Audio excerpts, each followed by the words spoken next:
buenas tardes a los que hacéis el esfuerzo de un día tan caluroso, bueno, algo menos caluroso que estos últimos de estar aquí. Hay que agradeceroslo. Y yo voy a intentar ser muy práctico y hacer una navegación como si fuéramos en un avión en diferentes alturas. O sea, bajaré de la estrategia a la táctica. Luego entiendo que habrá una dinámica de preguntas parecida, pero voy a intentar ser conceptual y al mismo tiempo práctico dentro del tiempo que tengo. Bueno, Carlos ya ha comentado el concepto de transversalidad, el concepto de plataforma. El concepto de plataforma es muy interesante porque tiene que permitir, si pensáis cómo están organizados los servicios urbanos, gestión de residuos, parques y jardines, energía, etcétera, dentro de un ayuntamiento son como silos, se llaman verticales, pero son como nichos aislados donde no se comparten datos. Esto es una realidad. Cualquiera que tengáis a trabajar con la administración pública, pues el jefe de servicio de gestión de residuos no habla con el jefe de movilidad porque nunca ha tenido necesidad o porque no ha habido esa visión, pero se está viendo cada vez más que al final todos los ámbitos están relacionados. Es decir, la movilidad no es solo el coche privado, el autobús o el metro o el tranvía, sino que hay que verla desde un punto de vista integrado. Poder romper esa verticalización y el no poder aprovechar la riqueza de correlacionar los datos. Imaginaros que yo puedo fijar el precio. Esto lo están haciendo ciudades como Los Ángeles, y Madrid creo que también estaba en ello o estaban a punto de hacerlo. Imaginaos que yo puedo fijar el precio del aparcamiento en función del nivel de contaminación atmosférica.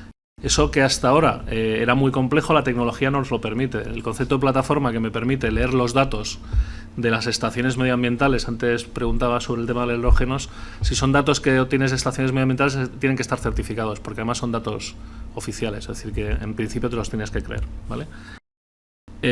Si tú puedes penalizar en función del nivel de contaminación el uso del coche privado, elevando el precio del aparcamiento, por ejemplo, o incluso reduciendo el tiempo de aparcamiento de manera dinámica, es una manera que tienes de interactuar en la movilidad, pero fijaros que también con la parte, dijéramos, medioambiental, que es uno de los retos que tienen las ciudades. Y antes os comentaba, haciendo un añadido a Carlos, que en la ciudad que yo vivo, desde pequeño, el tráfico ha empeorado de una manera dramática, y con el boom del turismo no os cuento, ¿vale?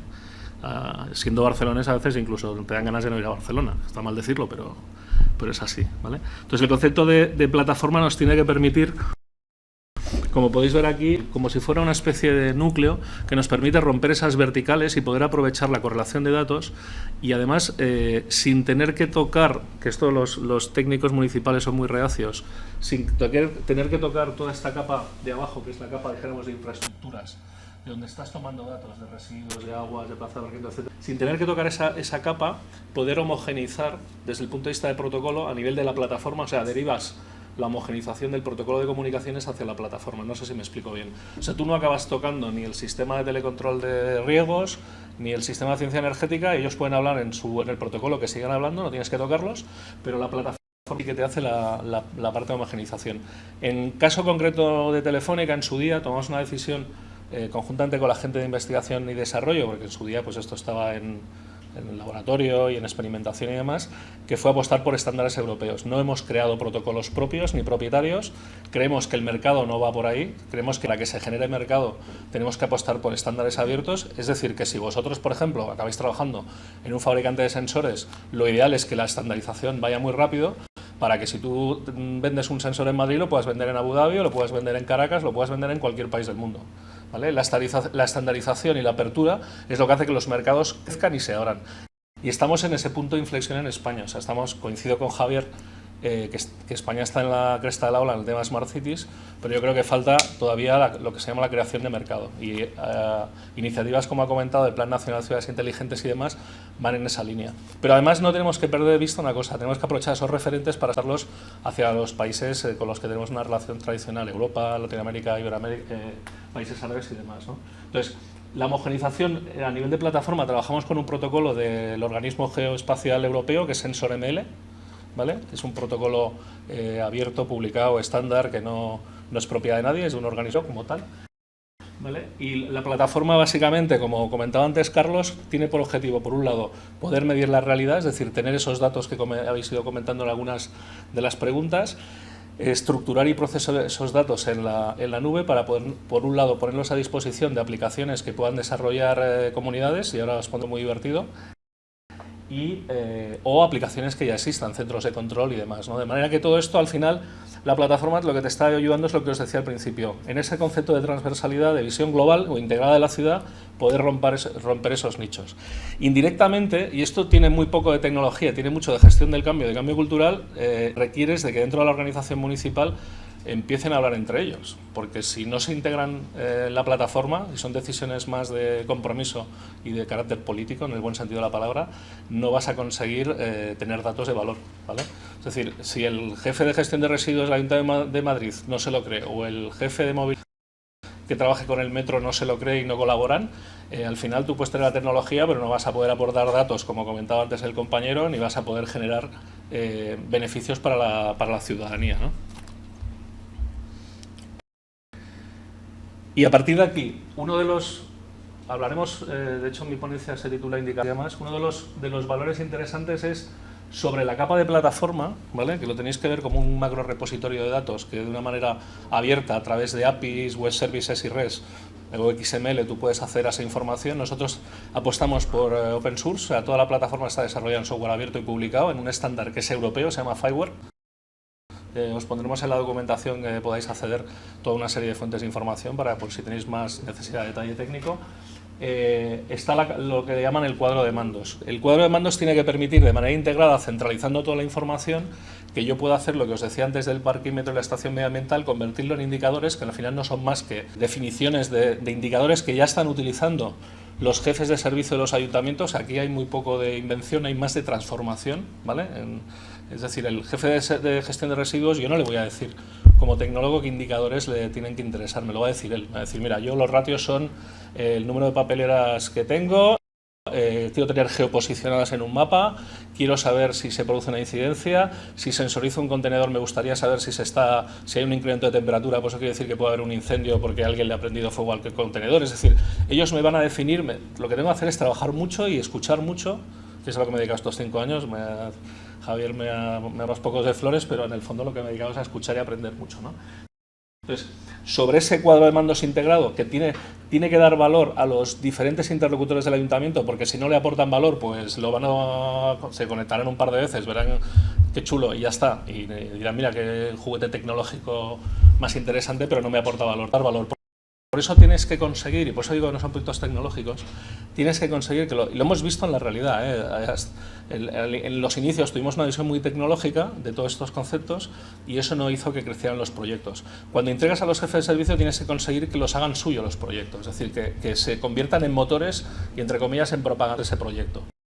Porque esto es lo que consigue, por ejemplo, caso práctico, la ciudad de Sant Cugat, del área metropolitana de Barcelona, con 90.000 habitantes, hizo un proyecto de transformación exclusivamente de su servicio de gestión de residuos a un modelo en indicadores. Es decir, en lugar de decir quiero tantos camiones, tanto personal, tantos contenedores y tal, definió una prestación de un servicio, como puede ser en tecnologías de la información, en este caso en gestión de residuos y limpieza viaria, definió un modelo de indicadores, unos modelos de penalización y una tecnología asociada para poder medir al proveedor, porque hasta ahora el que tiene los datos de estos servicios urbanos normalmente son los proveedores, que normalmente son concesiones, ¿vale?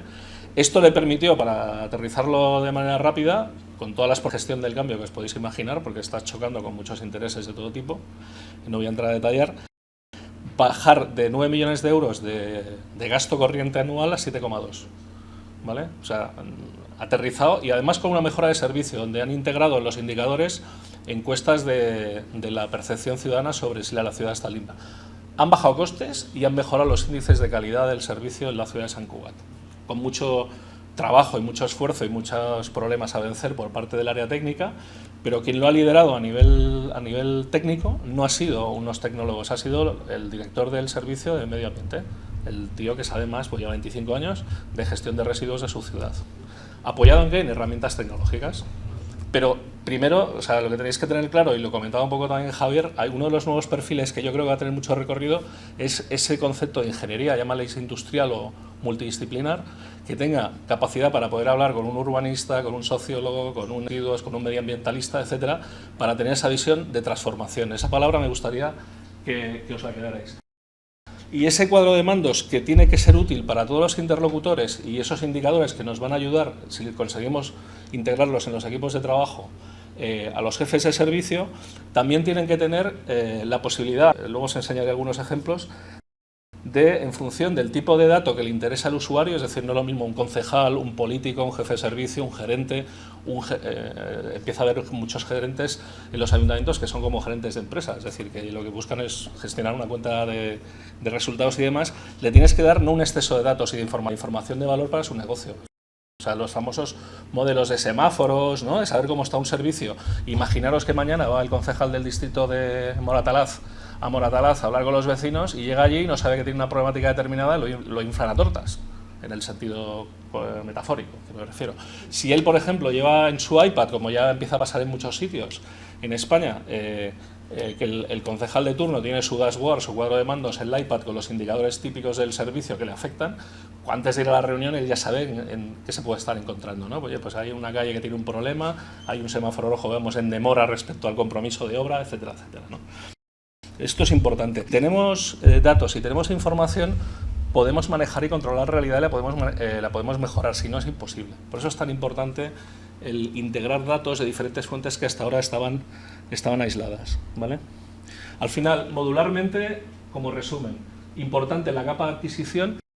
Y los sensores no solo se trata de empezando a montar sensores por tutipleni, sino muchas veces, como creo que habéis comentado antes, por ejemplo, generar acuerdos de colaboración. En su día Correos estuvo estudiando que los carritos estos que llevan la correspondencia ponen un sensor para detectar los niveles de contaminación dentro de la ciudad, ¿no? Los carteros muchos recorridos y era una buena fuente, mucha capilaridad para obtener datos. Pero, por ejemplo, y siendo una operadora y estando un compañero de Vodafone está de acuerdo conmigo, los datos de red móvil tienen una potencia brutal, o sea, no os lo podéis ni imaginar. Por ejemplo, en Zaragoza, comentáis antes, se llama la matriz de origen y destino en los tranvías, que es en el transporte urbano, y el compañero de metro seguro que también sabe de lo que hablo. Es fácil saber dónde sube la gente porque tú cancelas el billete, lo que es complicado es saber dónde baja. Bueno, pues se hacen unas encuestas de movilidad que se hacen con cierta cadencia de tiempo porque son muy costosas por personal y algún tipo de tecnología. Básicamente, cuando subes al autobús te dan una tarjetita, te dicen cuando te bajes que la dejes caer en un sistema que va comunicado y envía el dato de que en esa parada se han bajado 12 personas a las 12 de la mañana de tal día. Se hizo un estudio comparativo de los datos por el modelo tradicional respecto a los datos de red móvil y el porcentaje de lectura prácticamente un 99%, con unos costes muy inferiores utilizando los datos de red móvil que hasta ahora nadie se había planteado, ¿no? Nadie había planteado que los datos de red móvil pudieran servir para algo así, y esa generación de lo que yo llamo los para qué, los casos de uso, que es el valor más importante, también lo ha comentado creo antes Javier. Esos ingenieros tienen que definir, y ingeniero viene de la palabra ingenio, ¿no?, que tienen que definir esos casos de uso, pueden ayudar a mejorar esa realidad en 3 líneas básicas: eficiencia, mejora de la calidad de la ciudadanía e innovación. Luego tenemos la capa de distribución de la información que os comentaba antes. El sistema lo que hace es que cuando detecta una variación en un dato, aplicaciones están en modo suscripción a la plataforma, reciben esa variación del dato. El almacenamiento y el análisis, ¿vale? A partir de aquí puedes desarrollar cosas que ha comentado Carlos, Big Data, análisis y demás, que se han puesto de moda, y os invito a que veáis un documental que antes he recordado, bastante espectacular y muy real. Lo tenéis en YouTube, está abierto y en subtitulado en castellano, en inglés y demás, que se llama Big Data, Ciudadanos bajo control. Merece la pena verlo, no sé si lo habéis visto. Y luego la capa que os decía de presentación de la información, con la parte del cuadro de mandos que os comentaba, los KPIs y la parte de Open Data. Y aquí la parte de Open Data os voy a enseñar una cosa muy curiosa, que en un evento, seguramente la mayoría ya lo habéis visto, pero que me hizo mucha gracia y que es algo real. Esto que veis aquí es un ejemplo de cómo le saca uso a algo relacionado con Open Data a alguien que no tiene nada que ver con la tecnología. Este señor es el dueño de una cafetería en una estación de autobuses de Massachusetts. Cuando el Estado decidió publicar los datos en formato Open Data de los horarios reales, de cómo iban los autobuses y demás en su estación, tuvo la feliz idea, porque se dio cuenta que sus clientes iban muy de paso por la cafetería, no se quedaban y consumían menos, o sea, un tío con un tío de negocio, ¿no?, como todos los americanos, ¿no? Y lo que hizo fue, puso un display encima de de la cafetería para que les fueran informando a la gente y se quedara la gente a tomar el café tranquilamente y a tomarse un pastel o lo que fuera, le iba informando de cuánto faltaba para que saliera su autobús. Parece una chorrada, ¿no? Dices, mira qué cosa más chorra. Bueno, pues esa cosa chorra, este señor, que está realmente encantado, le ha generado un incremento de ingresos importante. Fijaros que abriendo el dato, tú de entrada dices, abres el dato, no sabes muy bien qué va a pasar con ese dato, pero este señor sí que ha sabido sacarle el éxito. Cuando se ha enterado que han abierto el dato, ha dicho, hombre, yo me conecto, pongo aquí un display, informo a mis clientes, mejoro su calidad de vida y encima incremento mis ingresos. Oye, fantástico, ¿vale? Es una cosa anecdótica, en muchos foros se presenta este caso y me parecía interesante compartirlo con vosotros. Fijaos que al final esto se llama, en el fondo, adopción de la tecnología. Y como no podía faltar, vamos a hablar del tema de moda, que es el Pokémon GO. Supongo que ya os habéis enterado. Y yo tengo un amigo que estudió en el MIT y que esta mañana me ha dado por enviarle un mensaje que era, oye, ¿sabes que Nintendo ha subido las acciones una barbaridad, creo un 60% en 3 días y tal, por lo del Pokémon GO?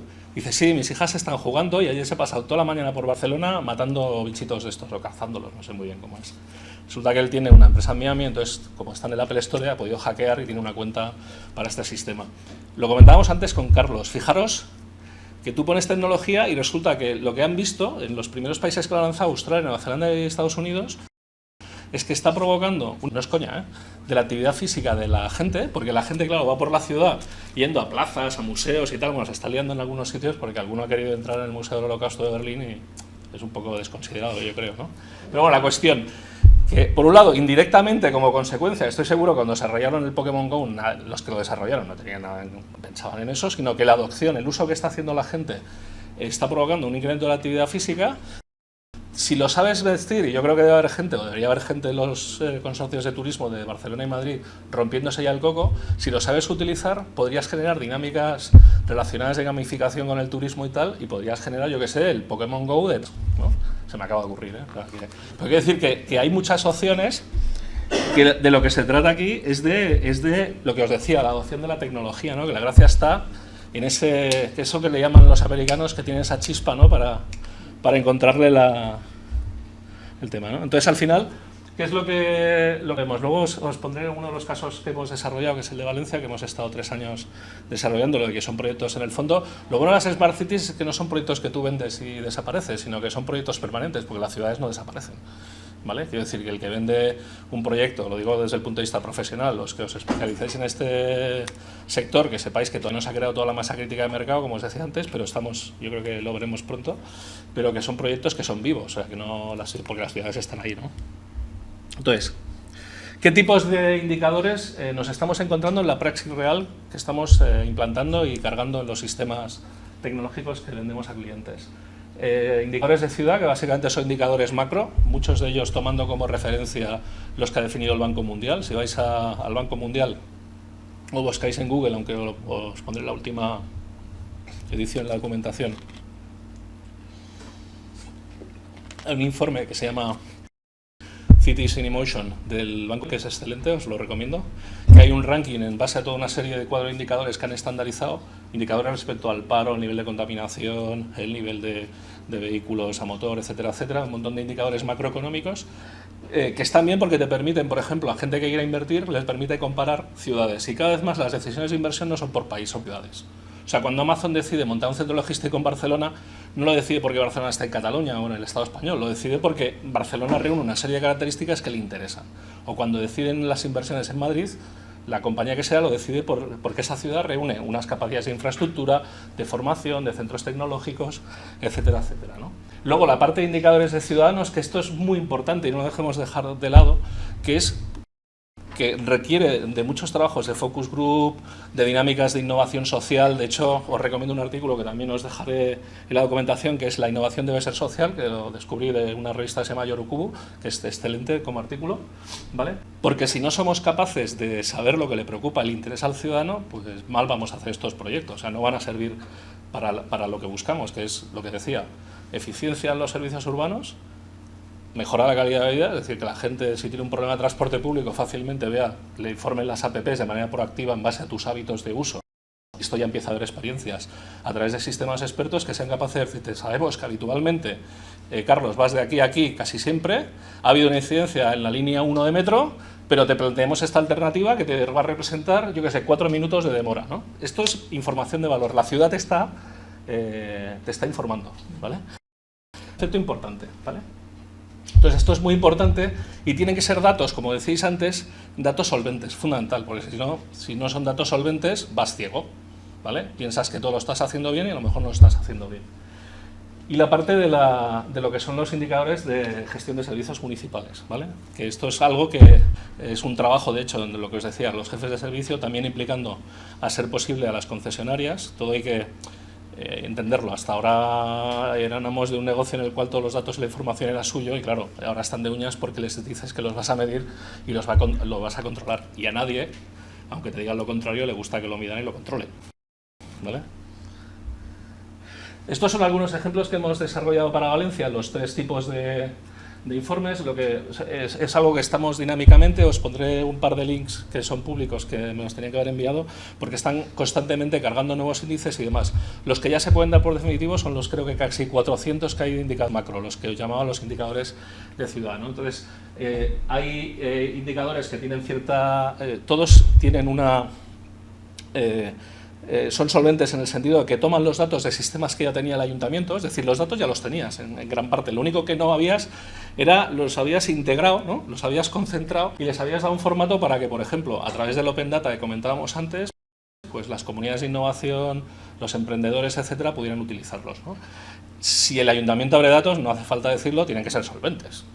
Porque claro, si tú desarrollas una app que toma los datos del ayuntamiento para prestar un servicio, se lo cobras a alguien y los datos no son solventes, no te cuento el problema que tiene, ¿vale? Por lo tanto, creemos que los datos tienen que ser del usuario. Los datos yo creo que son, desde mi punto de vista, de interés general.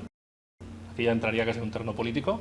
O sea, yo creo que los datos tienen que ser, cada vez más serán un activo de las personas. Ya sabéis que se está hablando ya, por ejemplo, de la herencia digital, ¿vale? De cuando ¿qué pasa con los datos que hay en la red tuyos, ¿no? Esos datos tienen que ser propiedad tuya, o sea, tus datos en Facebook, tus fotos, tu LinkedIn, etcétera, ¿no? Lo que os decía, el concentrarlos, integrarlos de fuentes que ya los tienes o de correlacionarlos, ¿no? De lo que os decía antes del parking y el medio ambiente o de otras fuentes, ¿no? Por ejemplo, Valencia Reto tiene uno de los mejores centros de tráfico de Europa. Fue premiado hace 3 años por ITS Europa como el mejor centro de tráfico. La potencia que le puedes sacar a esos datos combinados con otros servicios no os lo podéis ni imaginar, es brutal, ¿vale? Lo que os decía antes, por ejemplo, de dar información donde alguien, por ejemplo, quieras tener un vistazo rápido de cómo está ese servicio a través de una estructura de semáforos típica, pueda ver, oye, ¿cómo está la gestión de residuos en el Cabañal? Que mañana voy a verlos. Pues oye, estamos en un valor de cumplimiento o de incumplimiento de los niveles de condición de servicio, ¿vale? O, por ejemplo, en los temas de participación, que ahora los ayuntamientos del cambio, como por ejemplo Madrid o Barcelona, Zaragoza, Coruña y otros son muy importantes, están promoviendo plataformas de participación ciudadana para, por ejemplo, medir el nivel de cumplimiento de los programas de gobierno, aterrizados incluso en distritos, etcétera, etcétera, ¿no? Porque al final, sí, tú vives en Barcelona, pero vives en un entorno, trabajas en un entorno. Te preocupa la ciudad, sobre todo lo que tienes más cercano, te preocupan tus amigos, tu familia y donde vives y donde trabajas, ¿vale? Entonces es importante que no se vean como proyectos donde tú pones muchos indicadores que la gente los mira una vez y dice, ah, pues qué chulo, ¿no? Ha bajado el paro y tal, no sé qué, pero que no te aporten valor, sino que tienes que ver que te aportan valor, ¿vale? Por ejemplo, antes hablabas de Twitter, hablaba Carlos, el tema de tecnologías de escucha activa de redes sociales está permitiendo, por ejemplo, y es una cosa curiosa, que se detecten antes los incidentes en vía pública que a través del 010 a la Guardia Urbana. Es decir, si tú tienes tecnología que permite escuchar Twitter, puedes llegar a saber dónde se puede estar produciendo un problema de tráfico, atasco, incluso de un accidente. Se han hecho pruebas, por ejemplo, de poner sonómetros, los sensores estos de ruido, donde, imaginaros, donde yo trabajo en Barcelona, al lado han hecho hace 2 años hicieron esa experiencia, montaron un sonómetro y claro, si tú a las 2 de la mañana tienes información de que los niveles de iluminación acústica, el nivel de ruido en aquella zona son X y de repente se rompe el patrón, puede ser porque hay una fiesta, porque hay un accidente y demás. Bueno, pues se detectó, por ejemplo, un día que a las 3 de la mañana había un accidente.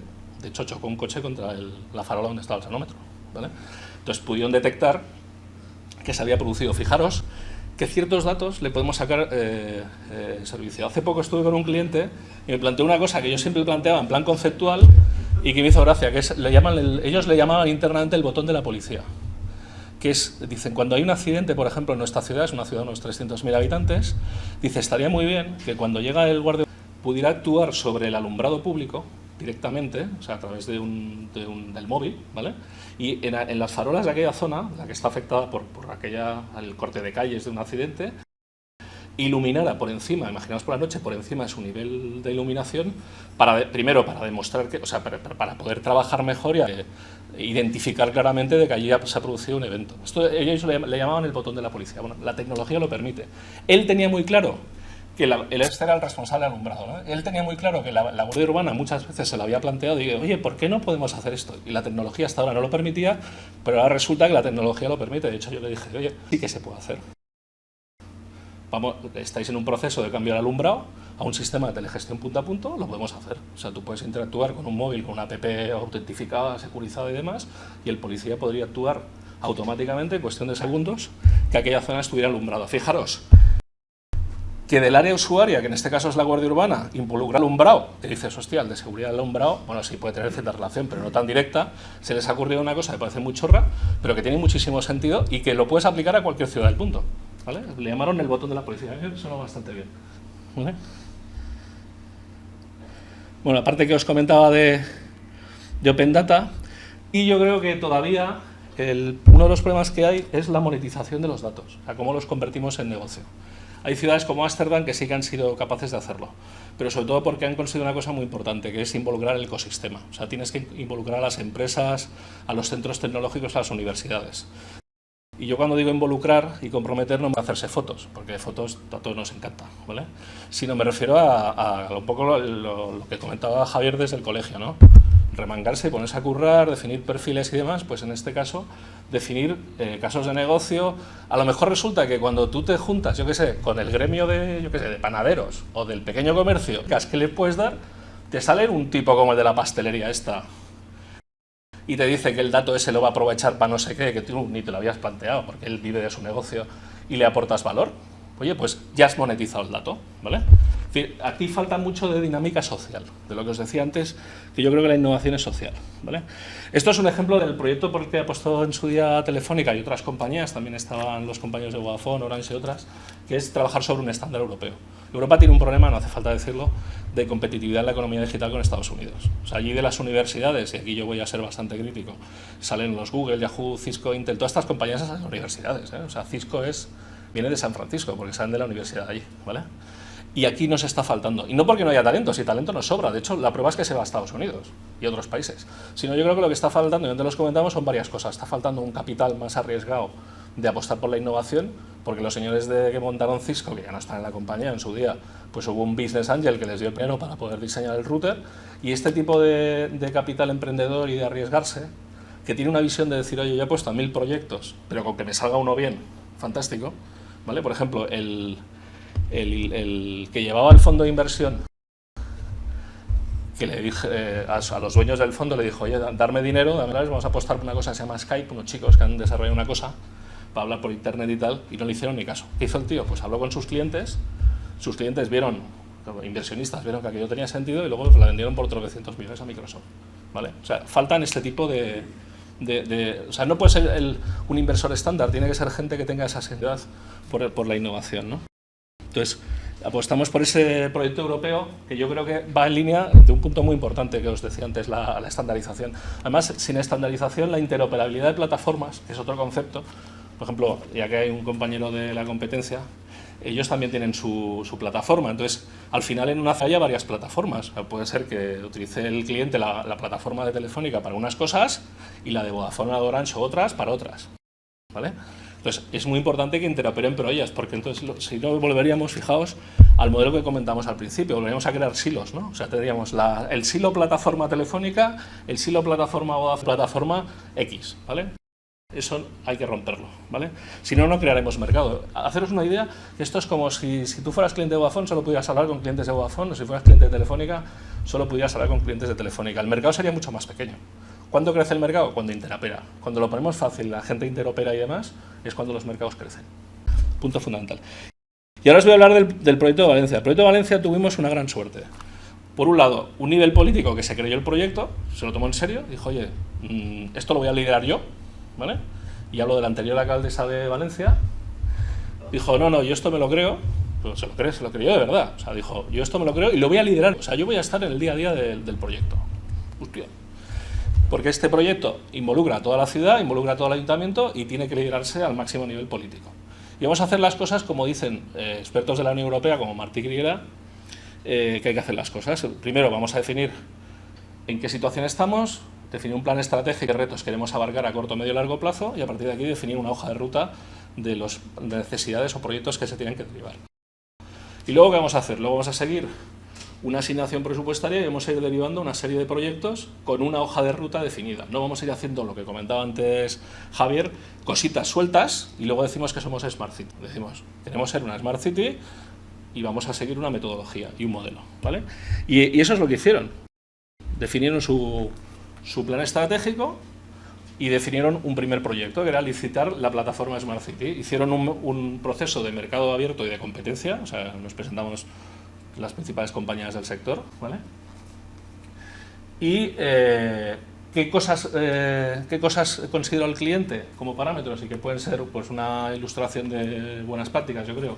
Primero, que la plataforma sea modalidad servicio. O sea, yo no quiero inventar la rueda y verme hipotecado luego en un gasto corriente, en unas inversiones que requiero a posteriori, cuando esto, la tendencia lógica es que al final sean servicios en la nube que me puedan prestar diferentes compañías, ¿vale? Entonces, un modelo de plataforma de Smart City en servicio, no propietario, no la plataforma de Valencia, es la plataforma para Valencia, ¿vale? Una convergencia con Internet del futuro, es decir, si voy a una plataforma abierta y me alineo con el estándar europeo, y para que os hagáis una idea, Valencia, que apostó desde el punto de vista comercial por una plataforma estándar Fireware, el resto lo hacían a nivel de innovación, pero todavía no habían dado ese paso. Valencia se lo creó y dijo, yo apuesto, ¿vale? Una parte de ecosistema de innovación muy importante, es decir, considerar el ecosistema, la Universidad de Valencia, Politécnica, etcétera, ver cómo los integro, cómo colaboran para trabajar sobre mi modelo, ¿vale? Es decir, que tienen que estar involucrados, son parte, no es un proyecto del ayuntamiento, es un proyecto de la ciudad, ¿vale? De los actores de la ciudad. La plataforma, además, ¿para qué la quiero? Pues una de las cosas que la quiero, que os comentaba antes, es porque voy a transformar los servicios urbanos. Voy a medirlos, voy a definir indicadores, como os decía antes, y voy a reducir costes y mejorar la calidad de vida, etcétera, etcétera. Y paso defino los para qué con un caso de negocio asociado, es decir, con números, o sea, matemáticas, no poesía, y lo empiezo a hacer, ¿vale? Es un trabajo pues, continuo. Busco además una visión integral que hasta ahora pues sí que la tenía como a nivel político, pero no lo tenía integrado. Todas las fuentes de datos de los diferentes servicios, eso te da una potencia brutal, porque en tiempo real puedes acceder a muchos datos, incluso correlacionar lo que os decía antes y sacar información de valor. Apuesto firmemente por la política de datos abiertos, es decir, cuantos más datos saco del ayuntamiento, siempre y cuando no afecten, dijéramos, a la seguridad de las personas o a la inviolabilidad del dato personal, para que las comunidades los aprovechen, es decir, no me los quedo ahí en un cajón como los tenía hasta ahora y guardados, ¿no? Sino que los saco y los publico para que la gente los utilice, de eso va Open Data en el fondo, ¿vale? Y además le doy un enfoque holístico, es decir, cuando voy a hacer un proyecto, considero si está dentro de la estrategia que he definido, eso que os comentaba del plan estratégico, si lo que estoy planteando es innovación o realmente se puede tirar adelante, es decir, ¿qué implicaciones operativas tiene? Es decir, si me pongo a sensorizar contenedores, ¿tiene sentido masivamente? ¿En qué zonas? Eso luego, ¿quién lo va a mantener? Si se estropea, ¿qué coste tiene? ¿Cómo lo gestiono? ¿Vale? La parte tecnológica, oye, ¿en qué estado de la tecnología está esto? ¿Están los sensores volumétricos de contenedores en el momento adecuado para ponerlos? Todavía no, vamos a hacer un piloto, validar. Bueno, pues eso tengo que tenerlo en cuenta. La parte financiera, oye, vale, está muy bien. Yo lanzo este proyecto, pero luego esto, la sostenibilidad del gasto corriente que me puede implicar, etcétera, lo puedo absorber. Y la parte financiera y legal regulatoria. Saqué un concurso, como le ha pasado a algunos ayuntamientos, y no han tenido en cuenta implicaciones de contratos y le han tumbado el concurso y lo han tenido que volver a lanzar. ¿Vale?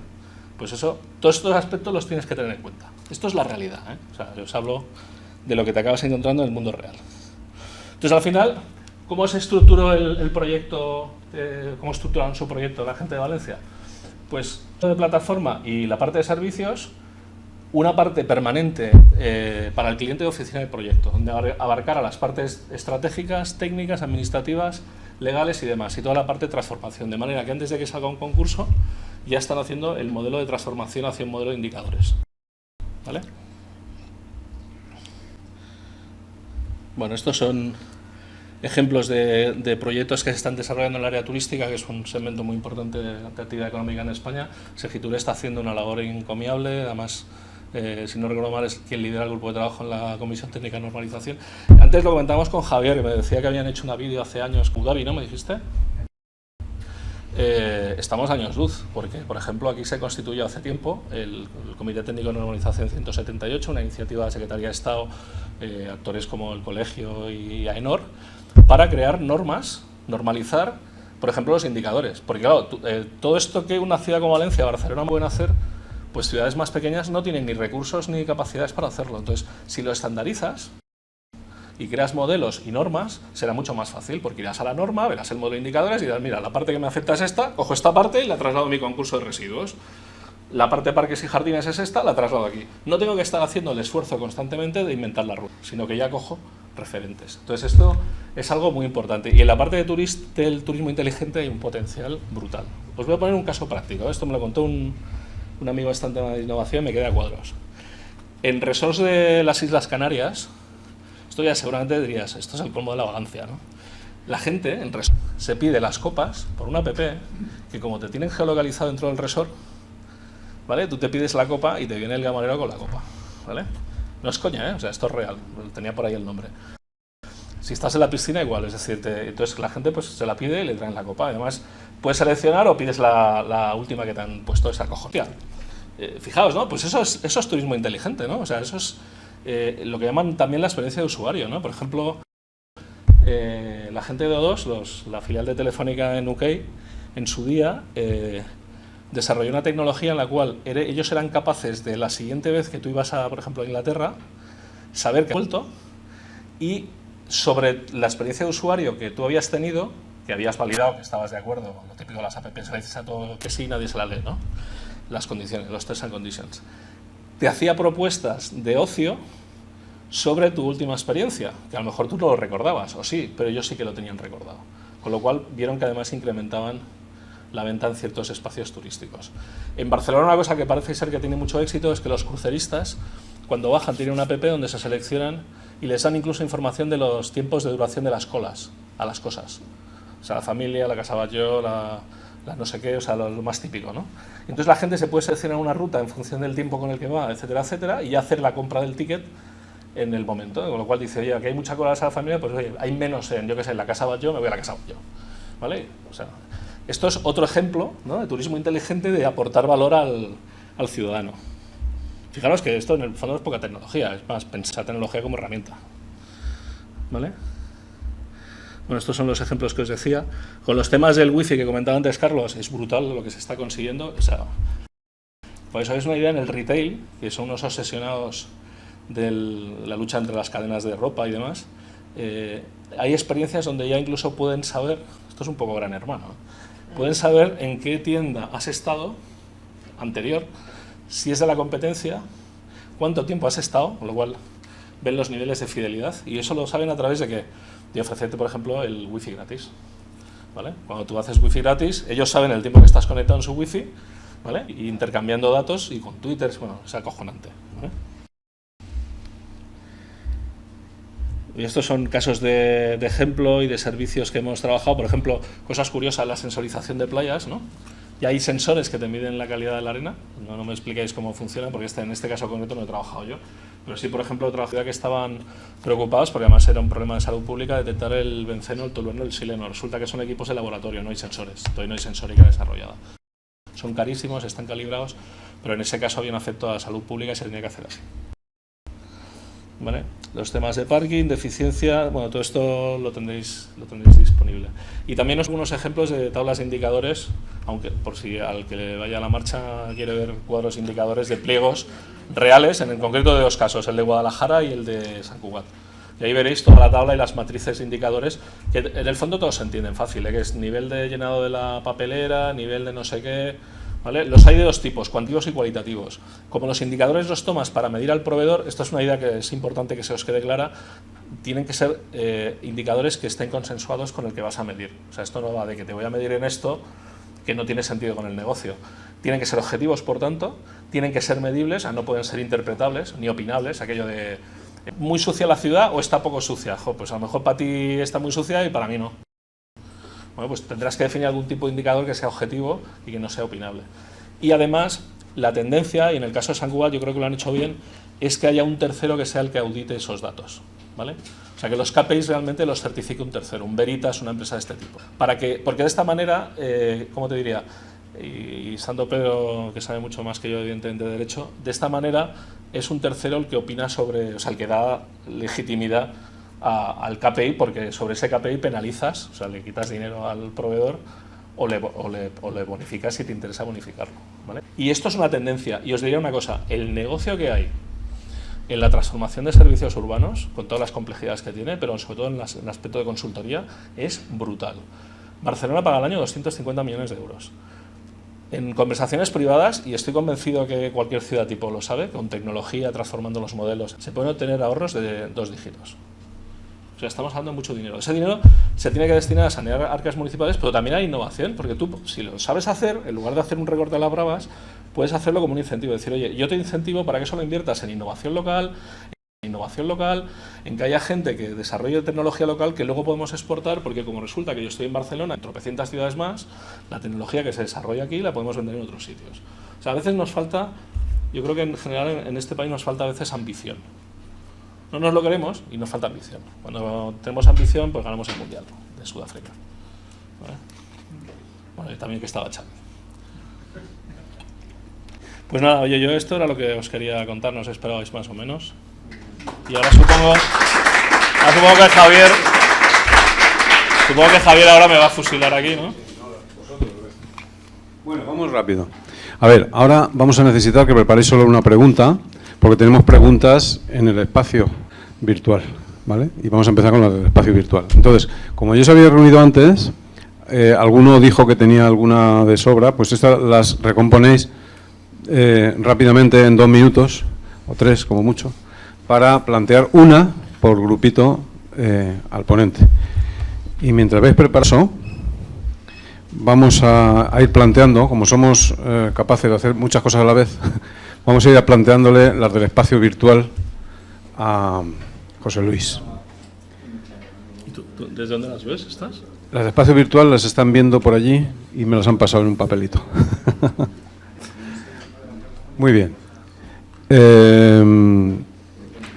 Vosotros ir preparando la pregunta a la vez que oís. Esto hay que hacer muchas cosas a la vez, como en la vida, ¿eh? Bien.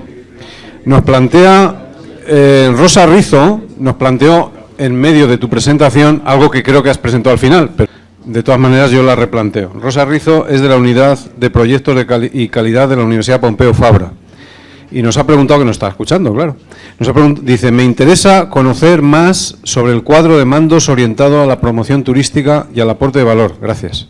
Aunque creo que ha salido luego, pero bueno, si quieres comentar algo. Pues en la parte de turismo yo no soy un experto de cuadro de mandos, soy más de servicios urbanos, pero... Ay, perdón. Esto es la tendencia a hablar a pulmón. Pero yo diría que la parte de turismo, hombre, habría que ir al grupo de trabajo de turismo inteligente, ver el modelo de indicadores que han definido, que se quedan adelantados, y ponerse en contacto con ella para proporcionar esa información. Lo que nos has presentado, esta imagen, yo creo que era muy interesante, el antes, durante y después, sí. Pues esos ya son unos indicadores básicos, ¿no?, de qué se persigue, ¿no?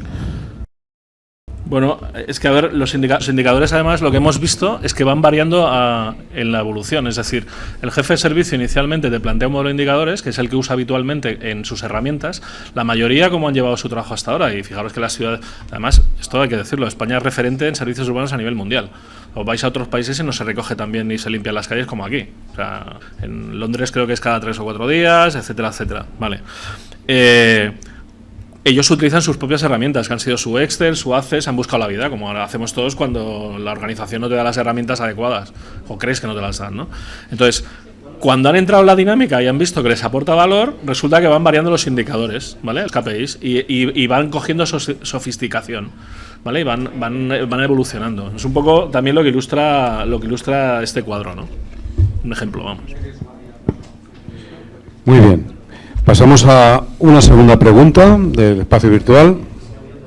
Nos pregunta Daniel Vega, que trabaja en seguridad tecnológica dentro del área de la vertical de resiliencia urbana del área de Gran Canaria, debe ser GRC.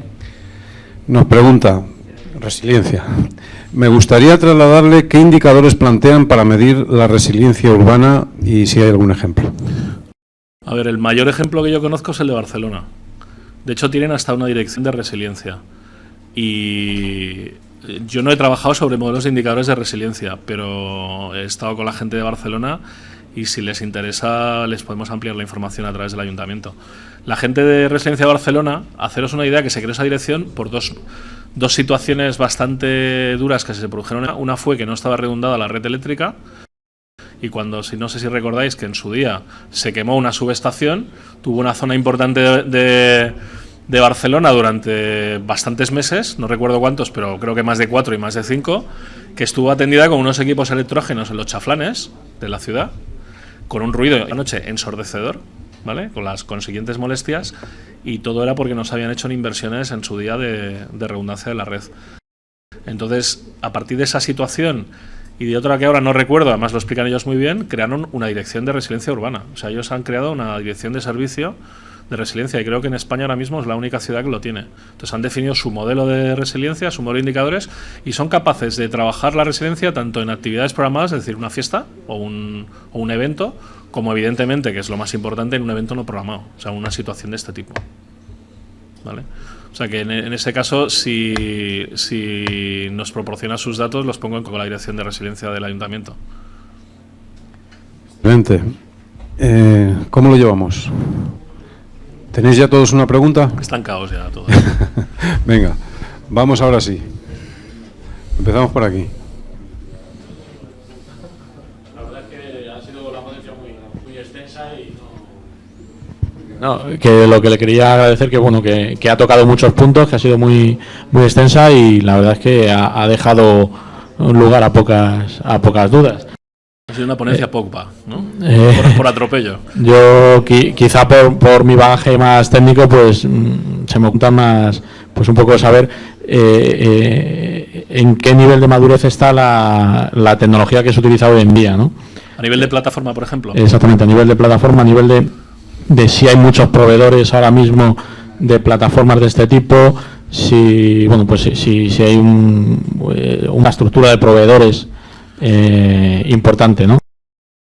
Pues mira, de proveedores con tecnología madura y con referencias reales, no pilotos, o sea, que te pueden enseñar ciudades reales, tienes alguno que va a hablar mañana como Indra, Vodafone, que trabaja con, si no recuerdo mal, con IBM, con el IO Center. Tienes IBM, evidentemente, y tienes un montón de compañías. El tema de plataforma también tiene un cierto solape con la parte de Internet de las cosas, porque al final las plataformas de Internet de las cosas también captan datos, los procesan, etcétera, etcétera. De hecho, la Smart City, entre comillas, lo que pasa que no es del todo así, se podría considerar un caso de aplicación de la Internet de las cosas.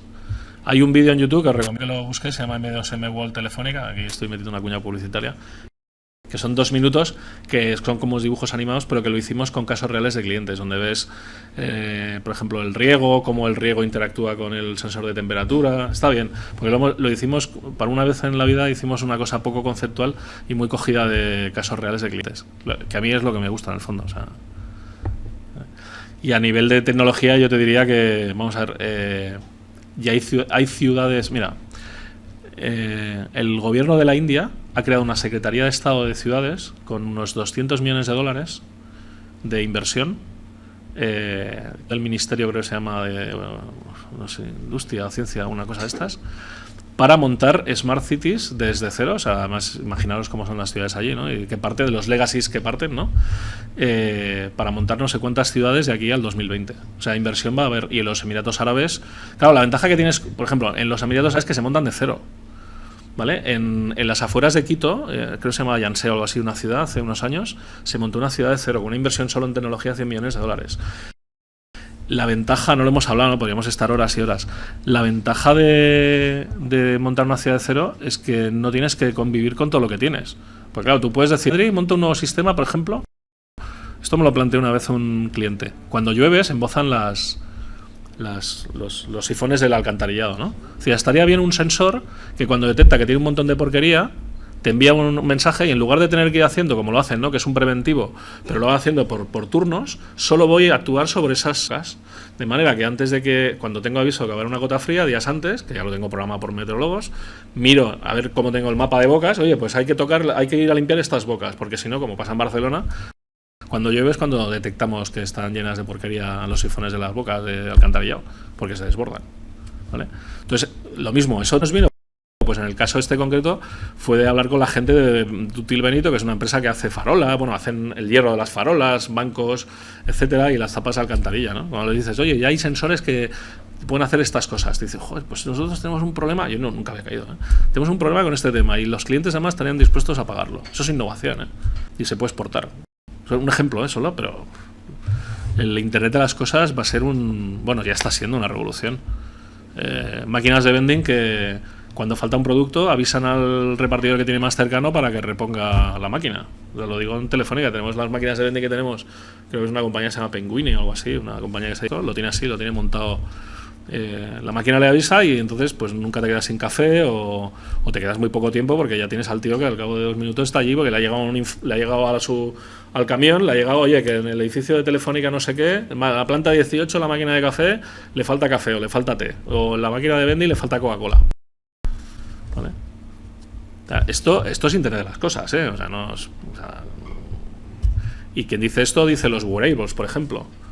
En el futuro, esto la gente del MIT ya está trabajando en ello, como diría el otro.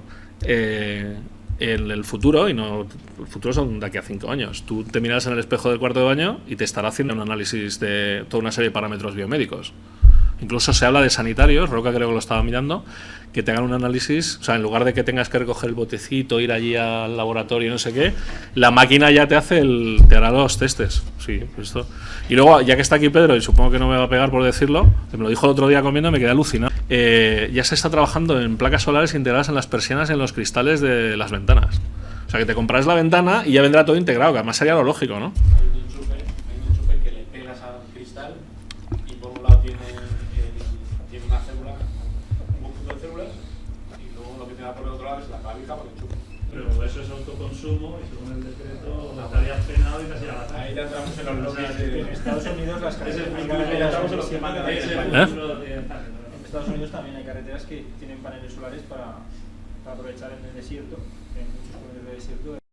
Bueno, y aquí y en España, que fuimos punteros, y eso es una empresa que yo conozco, y además le dieron un premio a la UNESCO y la ONU, la primera marquesina solar, la primera marquesina de autobús, que la información que da en el display no consume energía, sino que la saca tiene una batería que almacena energía y que han probado incluso en Galicia. O sea, en Galicia tienen montadas, en Galicia tienen una pluviosidad de la rehueva. Esto también se ha inventado aquí, o sea, que es que al final es cuestión de que nos lo creamos, si es que no somos menos, no somos ni peores. Mira, tengo unos amigos que cuando se cascó aquí lo de las renovables y se entra en un terreno delicado, aquellos que te comenté el otro día, pues resulta que trabajaban para fondos de inversión. Bueno, pues lo hacían tan bien que se los han llevado a otros países. Bueno, pues tienen una planta de creo que es como 40 veces el Camp Nou, termosolar o solar, una de estas, fotovoltaica creo que es, en Japón. Y tienen a un equipo de gente, que además lo contrataron en unas chicas de Extremadura y tal, imaginaros que aprendieron japonés y tal, o sea, japonés con acento allí tiene que ser acojonante, que están en Japón gestionando la instalación allí. Y está gestionada por una empresa española. Acojonante, ¿no? Pues lo tienen ahí, lo tienen en México, ahora entrar en Estados Unidos y demás.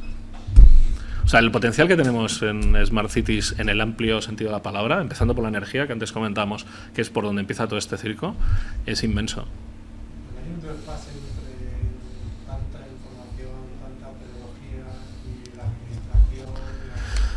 Me refiero, el nivel de conocimiento o de toda la administración dentro de lo que al final tiene. Es que esto habría que cerrar el micro. A No ver. hay un desfase entre la parte tecnológica dentro de las No. privadas A ver. y luego lo que realmente hace funcionar. O sea, dirige la empresa, dirige el ayuntamiento, dirige el gobierno. Yendo a una respuesta políticamente correcta, yo creo que estamos de acuerdo todos. Yo creo que la principal necesidad que tiene España, que lo vivió en los 80, que hizo una gran modernización, España, como dice Gabilondo, necesita un shock de modernización global. De arriba a abajo, sector privado, público, universidades, Algunas empresas ya lo llevamos viviendo como una norma continua, ¿no? La nuestra, porque si no hubiéramos perecido, nos hubieran comprado otras compañías. Y la administración pública, antes lo estaba pensando, cuando estaba hablando Javier de los nuevos perfiles, te doy uno para que te lo apuntes, que es la hostia, jefes de servicio, los jefes de servicio de los servicios urbanos, pero en sentido SMART. O sea, que sean capaces de promover esas transformaciones de los concursos de servicios urbanos, porque lo tienen que liderar ellos. Y no todos están preparados ni tienen el talante. Entonces eso es salida para ingenieros de calle, porque al final es que vas a aplicar tecnología, vas a tener que hablar con una consultora para que te ayude a definir el modelo de indicadores, con los tecnólogos para montar una plataforma. O sea, vas a tener que tener varios gorros. Ya no te va a servir, ya no solo hablarás o tratarás con el concesionario de los residuos, no, vas a ser multidisciplinar también. Entonces, jefe de servicio, llámale SMART, a mí no me gusta la palabra SMART, pero bueno. José Luis, si me permites, mira, has hecho una presentación que desde luego es extraordinaria por la mediocridad que da, pero quiero vincular con el comentario de nuestro compañero y con lo de Javier y con la presentación de los perfiles antes de que ha hecho Javier, tan extensa y tan interesante. No solo que a los políticos les ha superado la tecnología, es que ha superado a todo. Sí. Ha superado a los gestores. Yo creo que dentro de la descripción de perfiles que ha hecho Javier, hay un perfil que yo definiría como traductor de la tecnología. Es decir, tenemos una tecnología, pero no somos capaces de sacarle todo el partido. Y tú hablabas de ingenieros, no ingenieros. Yo casi iría más a una profesión de psicólogos o antropólogos. O antropólogos. O sociólogos o psicólogos. Es decir, alguien que sea capaz de integrar, traducirnos eso, integrar a distintos servicios. Es decir, nos hemos quedado atrás. Pero nos hemos quedado atrás porque quizá por una de las primeras veces en la historia de la humanidad, la tecnología ha superado a la mente humana.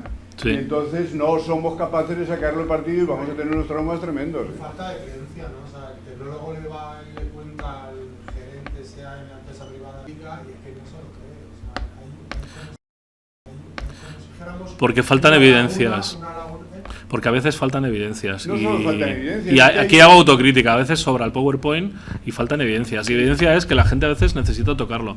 Nosotros en su día llegamos a esa conclusión y que hicimos, montamos 2 espacios reales de Smart City, uno en Barcelona y otro en Madrid, donde vaya a jugar con la tecnología. Entonces, cuando la ve y la toca, le cambia la cara. Pues no es lo mismo un PowerPoint que te pongan allí la app y tú juegues y tal, o veas el sensor o aparques el coche, ¿sabes? No tiene nada que ver. En lo que dices esto... te remito a 2 fuentes. Un antropólogo y además un referente, Eudald Carbonell, que fue el director de la Fundación de las Excavaciones de Atapuerca, que habla de una de las cosas que han aprendido de Atapuerca, es brutal, es por dónde vienen las dinámicas de colapso civilizatorio.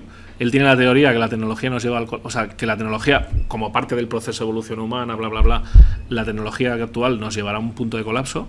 Probablemente a lo mejor ya estamos, pero como los procesos son largos. Y el otro, Manuel Castells, que es un experto en el impacto de la tecnología de la información en la sociedad, que es un referente mundial, porque no hay un premio Nobel de eso, si no ya se lo habrían dado. Bueno, se lo han dado, de hecho, de sociología, pero no premio Nobel, sino el equivalente, no me recuerdo cómo es. Y habla de eso, del riesgo que hay en 2 aspectos. Nadie está considerando el impacto social que tiene la tecnología en muchos sentidos, ya no solo de destrucción de empleo, necesidad de reciclaje o de, como dice un amigo mío, distribución del trabajo, ¿vale? Como dice Punset, a lo mejor lo de la distribución de la riqueza, ok, pero también distribución del trabajo, porque yo creo que yo aquí discrepo de Carlos, no se va a crear más trabajo. Yo creo que va a aumentar de manera salvaje la productividad y el factor trabajo va a tener que evolucionar. Entonces, a lo mejor no tenemos que trabajar todos 8 horas o 12 horas, como si no tenemos que trabajar menos tiempo, pero bueno, esto es un aspecto... Iremos a uno de nuestros temas de discusión favoritos, a la sociedad de servicios.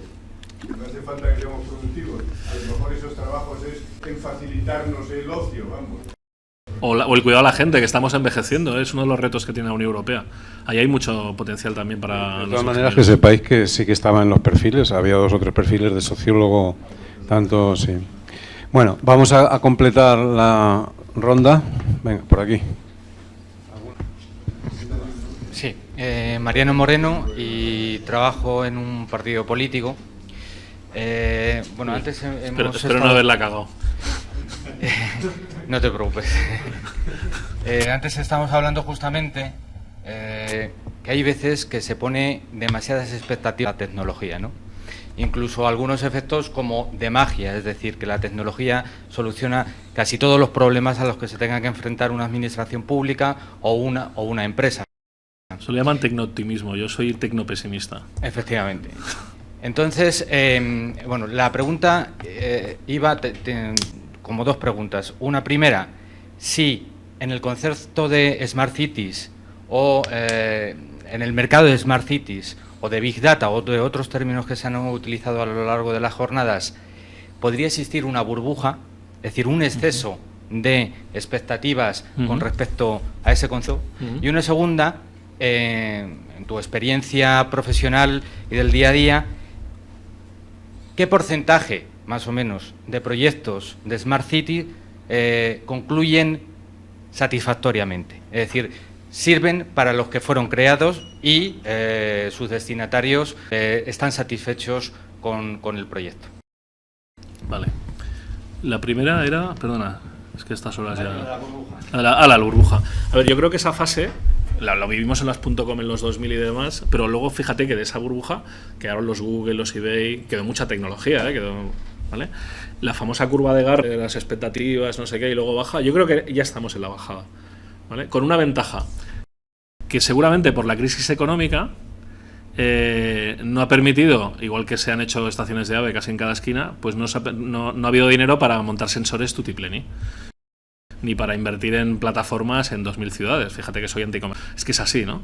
Entonces, no se ha producido... yo creo que no se han hecho inversiones tontas, sino se han hecho súper pensadas. Yo creo que ahí la administración se tiene que reconocer, porque seguramente porque no había más salida también, ¿no? Y en el fondo la sociedad hizo un esfuerzo de que, oye, antes de lanzar un proyecto de estos, vamos, estafado y además puesto en duda constantemente. O sea que te lo digo porque lo hemos sufrido estos años, ¿vale? Eso en el aspecto de la burbuja. Yo creo que esa fase no se llegó a producir esa burbuja por lo que te decía, porque no ha habido una bonanza económica. Venga, va, aquí cada ciudad, si revisas las ciudades, y Javier también tiene esa visión, quiero decir, tiene el FIA, no hay 200 plataformas en servicio ahora mismo, que yo sepa, en España. Ojalá, está que lo digo.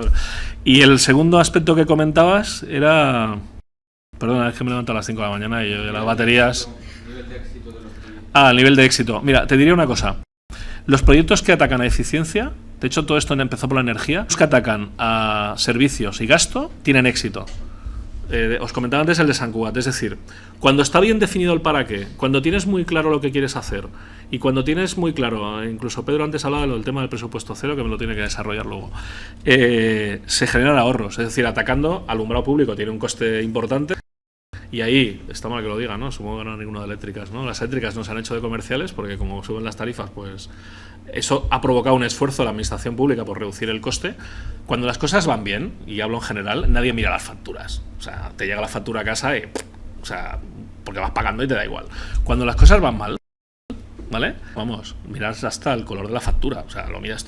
Y eso ha hecho pues que en su día, en la administración pública, por ejemplo, los proyectos de eficiencia energética pues se iban haciendo, pero luego ha habido un boom a raíz de la crisis y demás, se ha hecho. Entonces, alumbrado, los proyectos, todos tienen retorno. Pagan la inversión, etcétera, etcétera. En gestión de residuos, que está costando más, porque implica mucho transformación, más, llámale políticos, por decirlo de alguna forma, o culturales, ¿no? De cambiar la forma. Claro, te juegas, hay que reconocer también que si tú estás en política te juegas la alcaldía si no se recogen los residuos en condiciones, o sea, es un tema serio. En movilidad afecta más a la calidad de vida de la gente, más que a los costes, ¿vale? Entonces eso es lo que es muy importante, es que alguien lo lidere a nivel político de verdad, que se lo tome en serio, que no que es pasea para hacerse la foto, y perdona que sea tan crítico, que se lo crea, que lo lidere, que esté encima, que ponga a alguien que sea el responsable de esto, ¿vale? Y que eso tenga detrás un caso de negocio, o sea, un Word con unos objetivos definidos. O sea, el objetivo que tiene este proyecto es esto, o estos objetivos. Y esto requiere de esta inversión y vas a representar este incremento al gasto corriente. ¿Se puede absorber? ¿No se puede absorber? Vamos a tener cofinanciación con las ayudas que comentaba Javier, etcétera, etcétera. Y eso se tiene que trabajar muy bien. Entonces, es más, como yo diría, romper papel, o sea, currar mucho de think, de pensar y menos actuar, porque a veces tenemos la tentación de querer saltarnos pasos previos, ¿no? E ir a la acción, ¿no? Hostia, está en una ciudad y tienen un no sé qué para el parking, nosotros también, venga, el mes que viene licitamos un concurso. Joder, primero piensa si lo necesitas. que a lo mejor no lo necesita. Analiza bien las problemáticas. Entonces, ese esfuerzo, cuando no tienes bonanza, pues afortunadamente esas tonterías, entre comillas, o dijéramos dispendios, no se han hecho. O sea, yo creo que en ese sentido estamos bien. Y yo creo que en unos 2 años, es mi opinión, por lo que estoy viendo, se producirá la eclosión del mercado de Smart Cities. Y lo bueno es que como hemos pasado esta fase de aprendizaje en la escasez, pues nos va a pillar muy aprendidos. Y eso es muy bueno, Muy bien, excelente. Vamos con la última, que nos tenemos que ir.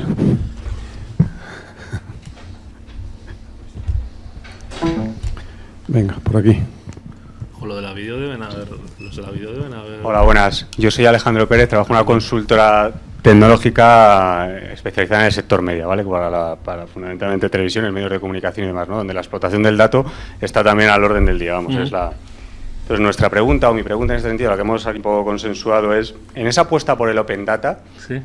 Que estamos hablando fundamentalmente de que proviene de la propia administración o de las empresas concesionarias de algún servicio de la administración, ¿qué postura o cómo percibís vosotros qué postura tienen también otra serie de corporaciones privadas que tienen mucho dato a su disposición y que podrían mejorar muchísimo la calidad de vida y el bienestar en este tipo de iniciativas en Smart Cities? Y hablo de compañías fundamentalmente de los servicios básicos, ¿no? Compañías energéticas, de electricidad, de luz, las telcos, Telefónica, Vodafone, demás, ¿no? ¿Qué predisposición tienen ellos?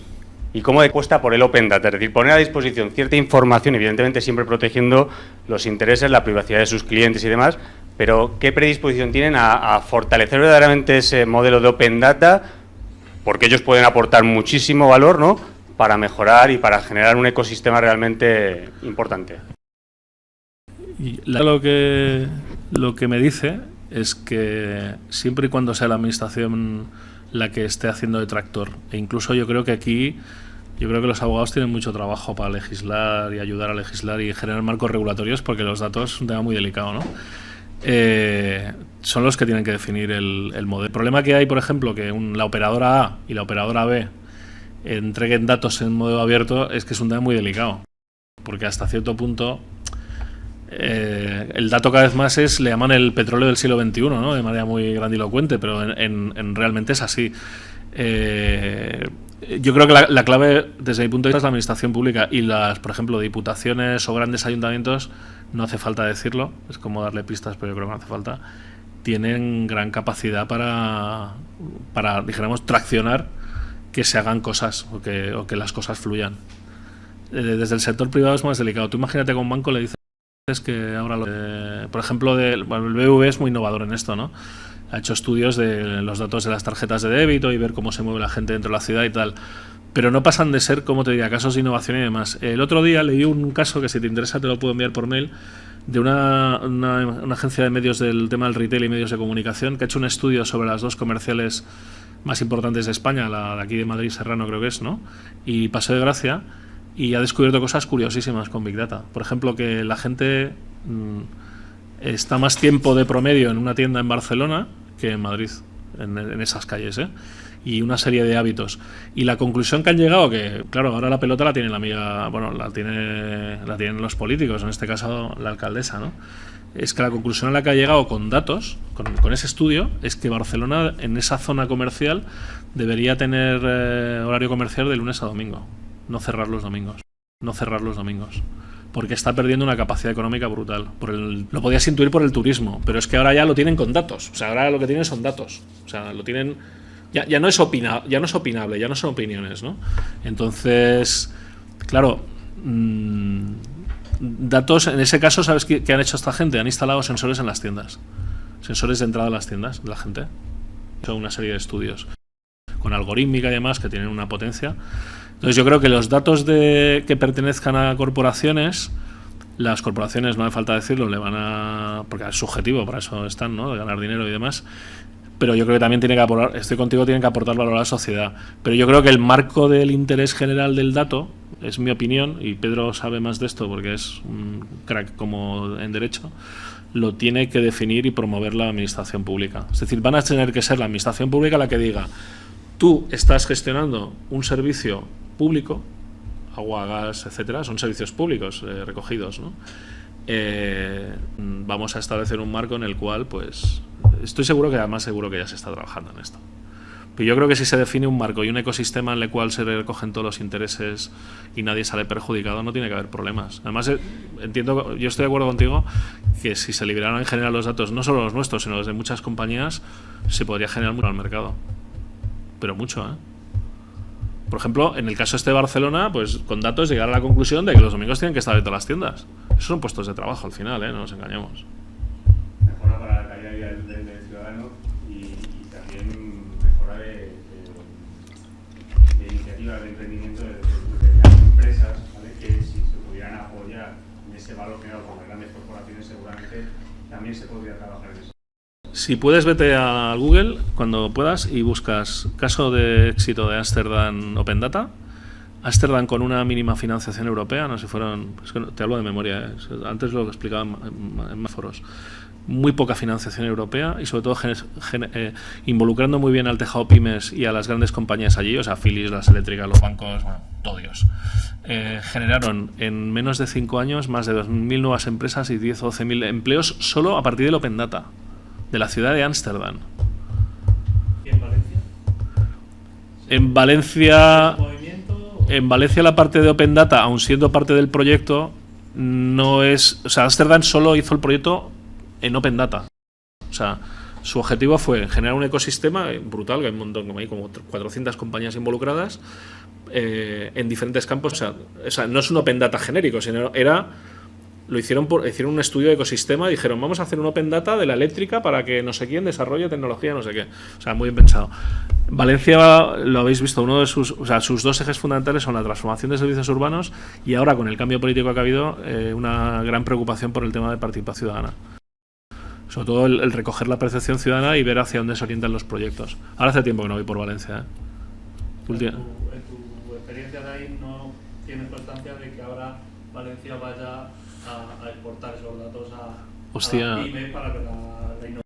A ver, está dentro del plan estratégico. Pero no era su objetivo, ¿no? Es lo que te entiendo. Era uno de los objetivos, pero no era... O sea, había varios objetivos, pero no era un proyecto únicamente de Open Data como es el de Ámsterdam. Es que Ámsterdam se centró solo en ese tema. O sea, dijo, voy a generar... Claro, lo hicieron con un sentido que fue... Además, creo que en ese caso concreto, la oficina que les auditó fue Deloitte, de allí. Lo que hicieron fue... Tengo por ahí los slides, los tendría que buscar. Hay un slide que es brutal porque se ve todo el ecosistema con los logos de todas las compañías, de todos los segmentos, energía, agua, centros tecnológicos, universidades, empresas de fabricación de electrónica como Philips. O sea, era brutal. O sea, es que aquello decías, esto bien gestionado tiene que ser un éxito. Y solo con la parte de Open Data. Un impacto económico brutal. Y estoy convencido que Madrid y Barcelona... de hecho, estamos cometiendo un error que antes le comentaba, creo que a Javier y a Carlos. Yo creo que el concepto de ciudad inteligente es equivocado. El concepto es territorio inteligente. Porque Madrid es Madrid, toda la conurbación urbana. Y estamos hablando de una metrópoli brutal, ¿vale? Y Barcelona igual. El área metropolitana de Barcelona son 4 millones de habitantes. O sea, mueve la mayor parte del PIB de Cataluña. O sea, Cataluña tiene 7 millones y medio de habitantes y en el área metropolitana de Barcelona, si no recuerdo mal, hay 4 millones. O sea, hay casi más de la mitad de Barcelona, de Cataluña, y en PIB no te cuento. O sea que... Entonces hablas de territorio. Entonces a lo mejor la movilidad, como me dijo una vez un urbanista, dice, no tienes que analizar la movilidad de Barcelona. Tendrías que pensar Puerto de Barcelona y Puerto de Tarragona. Y a lo mejor, en lugar de invertir en ampliar el puerto de Barcelona con los problemas que generas de movilidad, tráfico, contaminación, etcétera, a lo mejor tiene más sentido el de Tarragona y equilibrar el territorio. O sea, eso se llama equilibrio territorial. O sea, luego hay una contradicción con eso que decís de la concentración de la población en las ciudades. La tecnología precisamente va a permitir que no tengas que concentrarte en la ciudad, que puedas vivir, yo qué sé, en un pueblo de estos de Madrid que vives fantástico en la sierra y que bajes una vez al mes o una vez a la semana y que te conecte al mente. Más si vas a una industria de servicios, como dice Pedro. Pues si es servicios, o sea, que no fabricas cosas, o incluso las fabricas, pero te las pueden fabricar en un sitio y las envían y tú ni las ves. Y lo de la impresión 3D, no os cuento el boom que es, ¿eh? Audi y Volkswagen están trabajando con HP. No sé si habéis visto unas impresoras ahí. En el Construmat del último de Barcelona había una impresora, era de grande como esta sala, y fabricaba vigas. Pues ya están viendo de impresoras para fabricar coches. O sea, en la cual, imaginaos el ahorro de costes, que es brutal. O sea, ya no habrá subcontratación, fabricarán todas las piezas la impresora. Nos viene la famosa industria 4.0, que esto seguro que Javier también está trabajando. Nos vienen un montón de oleadas de revoluciones tecnológicas y todas confluyen, por lo que dicen los expertos, en el 2020. Todas confluyen en el 2020. Dicen que a partir del 18, lo que dicen los economistas, viene un boom económico durante unos 15-20 años, porque muchas tecnologías que, como decíais antes, estaban en el punto de expectativa, coinciden en la bajada de ya ser maduras, y al coincidir todas esas, provocarán un boom, un incremento brutal de la productividad. Bueno, yo espero que sea así.